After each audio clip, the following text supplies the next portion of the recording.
এই নেতার জানাজা কেউ করবেন না।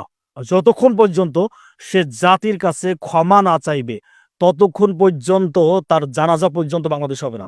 সে যদি মারা যায় তাহলে তার জানাজা পড়াও জায়েজ নয়। আপনারা জানেন যে বিএনপির এই নেতা, আমরা বিএনপিকে রেসপেক্ট করি, ভালোবাসি, তাদেরকে আল্লাহর জন্য ভালোবাসি। কিন্তু এই নেতা, ভারসাম্যহীন নেতা, কি বক্তব্য দিয়েছে আপনারা তো জানেন। আলেমদেরকে কটাক্ষ করেছে, আলেমদের মাদেরকে কটাক্ষ করেছে। আলেমরা নাকি পরের বাড়ি খায় এবং ২-৫০০ টাকার জন্য তারা নাকি ফতুয়া উল্টিয়ে দেয়, কোরআন হাদিসের অপব্যাখ্যা করে, এমন অনেক মন্তব্য কিন্তু সে করেছে। আমরা দ্রুত তার বহিষ্কার চাই।